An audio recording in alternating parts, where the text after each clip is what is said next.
75 speed ઝડપ Gujarat પાક્ષિકનો પેરો ready start. દેશના દરેક પરિવારને આશ્રય માટે પાકું મકાન મળે તેવી વડાપ્રધાન શ્રી નરેન્દ્રભાઈ મોદીની નેમ છે.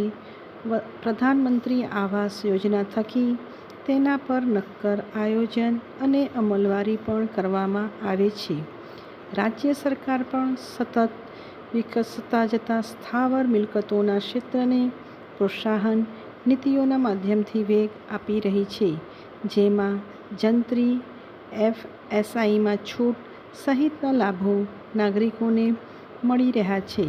સરકાર અને રિયલ એસ્ટેટ સાથે સંકળાયેલા બિલ્ડર્સ વચ્ચે સુમેળ વધારવા માટેના પ્રયાસ રૂપે અમદાવાદમાં confederation of real estate developers associations of India દ્વારા આયોજિત પ્રોપર્ટી શો ગુજકોનનું મુખ્યમંત્રી શ્રી ભૂપેન્દ્રભાઈ પટેલે ઉદ્ઘાટન કર્યું હતું. ફકરો.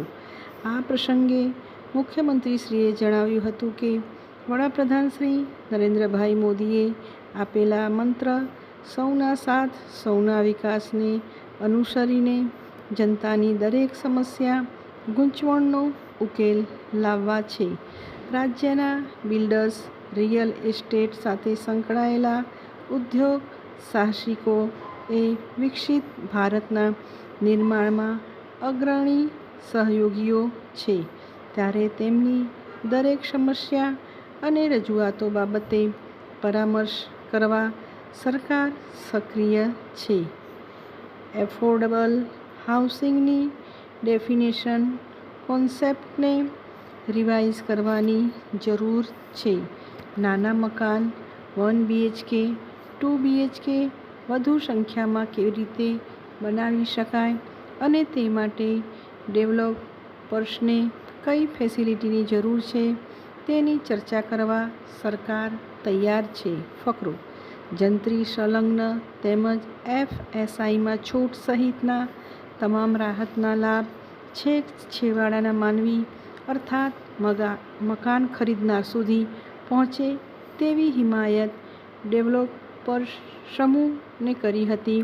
વડાપ્રધાન શ્રી નરેન્દ્રભાઈ મોદીના નેતૃત્વમાં દેશમાં કરોડોની સંખ્યામાં એફોર્ડેબલ મકાન બન્યા છે. સરકારની સાથે બિલ્ડર્સ, ડેવલપર્સ પણ જોડાય અને જનસામાન્યને પરવડે તેવી કિંમતના મકાનો વધુને વધુ સંખ્યામાં ઉપલબ્ધ બનવા જોઈએ. એફોર્ડેબલ હાઉસિંગના નિર્માણમાં રાજ્ય સરકાર બિલ્ડર્સ, ડેવલપર્સને શક્ય તમામ પ્રોત્સાહન અને રાહત આપવા રાજ્ય સરકારનું મન ખુલ્લું છે. વડાપ્રધાન શ્રી નરેન્દ્રભાઈ મોદીએ ટીબી મુક્ત ભારતનો નિર્ધાર કર્યો છે.